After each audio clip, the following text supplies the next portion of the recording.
All right, welcome back to just another episode of Just Another Podcast. I'm your host, Tyler Comic. I'm here with Marlon, Mike, and Femi. How you guys doing today? Pretty good. Doing good. Yeah, we just going? we had a good little show. How'd you guys think? Is this your guys' first time in St. Louis? Yeah, it's my first time. Yeah.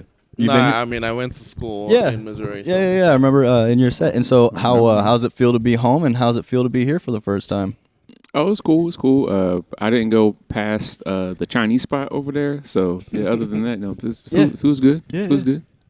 I don't know. It feels very deja vu, Really? kind of deja vu-ish. But again, I'm just super glad and thankful to be here. Yeah. Really am. Yeah. How's it back to be in Crystal City? Right, I'm about to say, I'm from St. Louis, but being down here in Crystal City, it's been nice. This is what my fourth time coming down here. It's a good crowd. So, Yeah. It's nice to see who we get up in here. If we can make them laugh and if they enjoy it, and bring some more people back. So I always Absolutely. like Those pops were real high, and it felt like the whole crowd was with it. So it was great. Mm-hmm. How long have you guys been doing comedy? Not long enough. No,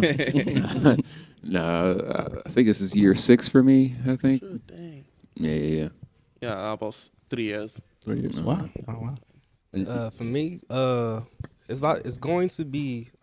So let me start from the beginning. When I get these questions, it's kind of weird. 'Cause I answer kind of weird. It's going to be 10. However, these last 5 have been very active because I took a break to get my career going. Yeah. My first time grabbing the mic and doing jokes was in 2016. And Sure, dang. what Okay. what has been kind of like the pro and con of doing stand-up comedy that you'd say? To the cons. I mean, I feel like the list on that might be bigger than the pros sometimes. Yeah, pros. Yeah, they laugh. But the cons, man, people can be really mean sometimes. Yeah, we had a heckler tonight that was kind of. He actually ended up leaving. So did he get put out before I went on stage? He didn't get. Well, yeah, he left before you got out. You cowboy came out. hat? Yeah, cowboy hat. Yeah. Okay. Yeah. Fuck you, dude. If you watch this, It's just funny that one guy can have a bad night, but everyone else is having a good night. So Yeah. what I know that you guys have been doing a lot of stage. So what has been like? Have you had to deal with hecklers a lot? Is that something you guys? It depends. Like if it's on type of show, like a bar show, you're gonna deal with hecklers. Yeah. If it's like a comedy club, it's less likely, but you're still gonna run into it every now and then. Yeah. I don't get too many hecklers. I haven't encountered a whole lot. I'm not gonna lie. Most of your yeah. Usually I'll get somebody who yells stuff out. It's not really heckling. It's like they want to be a part of the joke, so they yell. Like Right. today, Yeah. somebody wants to be a part of the joke, so they start yelling stuff out. Yeah. But I think in my mind, like, you're trying to see if you could tell, like, say my punchline, but you said all those things that still wasn't the punchline, and I still was able to hit Yeah. my jokes. What do you guys think makes a great comedian? Being funny. I mean, that's really it. I mean, hey, some Yeah, people. I mean, there's a lot of comedians, but not all of them are funny. So it's like, what makes? I mean, maybe your ability to connect with the audience, like Yeah. that makes you funny. Like, I think being able to like revive a dead room is the greatest fucking thing I can ever do. Like, everybody's bombing, eating shit, like totally eating shit, and then you come up and you do so well. Greatest thing ever. yeah, absolutely. Connecting Yeah. with the audience is a big thing. I like that. Yeah, being able to revive a dead room, or just reading the room, really. Because Yeah. sometimes, like, I've seen comedians walk in and try to do like their regular set, but sometimes you gotta read the room and go, let's switch some stuff up because this might not work for this room. Like, for instance, I got a bunch of Charlie Kirk and Donald Trump jokes. You think I was about to do that here? No. I wasn't about to say a Charlie Kirk joke in front of these people. I was about to say a Donald Trump joke in front of these people because I knew what that reaction was going to be, and it wasn't going to be a good one. So I was like, nah, I'll leave that out.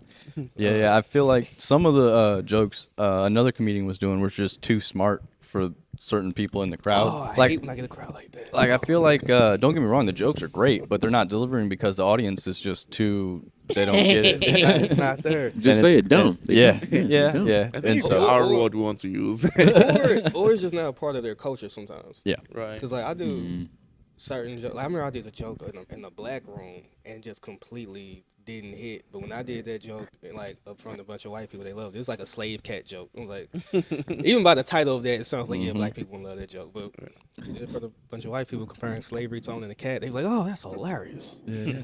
What's your guys' goals with doing comedy? For as long as you are, what are your kind of things you would like to achieve?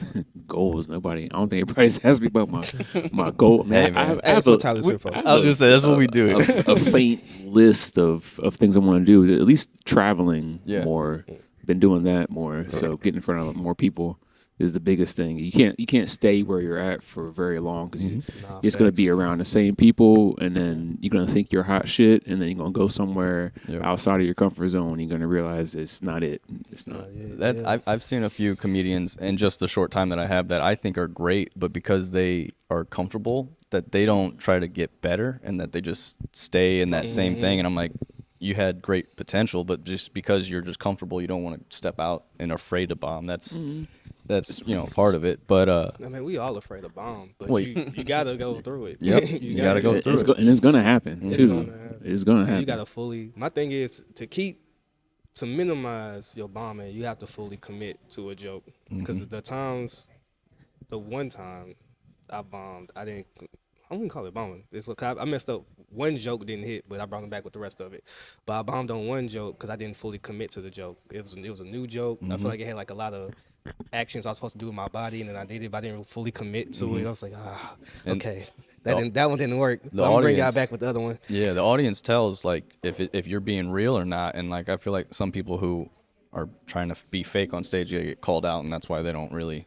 Oh, especially in black rooms. I love black rooms. I want to be in them more. Dude, black room will let you know. They'll let you know that joke was good or not. I told you where to go. Come on, man. I know. I'm trying. No, I can't thank you guys enough for being a part of this. Is there anything you guys want to kind of touch on before I kind of ask what your guys' social medias are? I got a bunch of questions, but what was it like being at this venue versus performing at another venue? I mean, again, I freaking love this venue. The energy is amazing. The people are great. It's very Chicago similar. It feels very, very similar to like Zane is in Chicago. Cool. But it's much more spread out. Like, it's pretty good. Yeah. I like it. What do you guys got going on for the rest of the year? The year just started. Rest of the year, I got some shows in Philly that I'm gonna be on the end of this month. The typewriter comedy.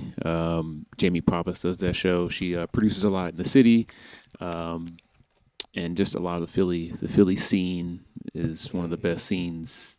I'm gonna say it in the country. I believe it. I think from what I've heard, places like New York and LA, those comedy scenes are popping. I think ours is growing, and there's a lot of so many different things happening here, and we got so many dope comedians like. Dude, like that's why I'm be trying to get you around, folks, bro. The highlight of your guys' sets, you think? Yeah. Ooh, highlight. Y'all go first. I gotta think on it. Let's see. Highlights. I think it was messing with the guy with the big beard. I'll be like, hey, don't say the N-word. That was a fun one. Oh, the Ginger? Yeah, the Ginger guy with the N-word. I'll be like, hey, you're one of us or something. Yeah, you might be cousins. I don't know. Right. Like, people are usually really receptive to the Cleveland stuff. Yeah. I was back there laughing. Dude, you sounded just like him. Whenever I started doing that, there was more to that, but I just try to test the waters with it to see some stuff. Absolutely. See which kind of I felt like as you were going down, you're kind of feeling the crowd and see which jokes to kind of really feel like go into more. Yeah. You have to because like he said, you got to read the room, and if you don't, you just gonna hear silence. There's nothing worse than being up there. You hit a punchline and you hear the fridge in the back, ice maker going. He's like Crickets.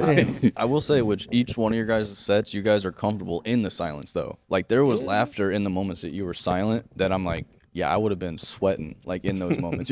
Just like I need to say something to fill that time. But you guys were slow and timing wise with your. Oh no, yeah, you gotta take your time, man. Joke. So it was really cool to see that. I'm over there like writing notes. Like, damn, that was good. Damn, that was good too. It's always so. One of the highlights I would say, and I kind of like when this happens because it makes you think. They were laughing at parts of my joke that wasn't even the punchline. It was like part of the setup, and they started laughing. I'm like, okay, maybe that could be part of the joke next time. And I'm like, yeah, I encounter things like that. Like you do the setup, and they laugh at the setup, it's like I didn't expect you to laugh Yeah. at that. And then you know the punch is gonna hit. Yeah, even you that just much know the harder. punchline go here. I'm like, Yeah. okay, if you laughed at that, that wouldn't even. Absolutely. Well, thank you guys again so much for being a part of this show, and hopefully we can have another show again. If you guys want to go ahead and mention your social medias, and I'll put them in post. Yeah, my Instagram is f3mm_ee. That's my Instagram. Yep. Light Skin Mind Comedy. I need to trademark One Night Stanley. I need to work on that. Nice. I like that. I like that. Same. My Instagram is MacLyric, MacLyric, but I'm comedian Marlon Mac. Just kept that same Instagram tag for the longest, so we gonna stick with it. And I'm Tyler Comic. You guys have a good one. All right. Yeah. Tyler, thank you so much for having me.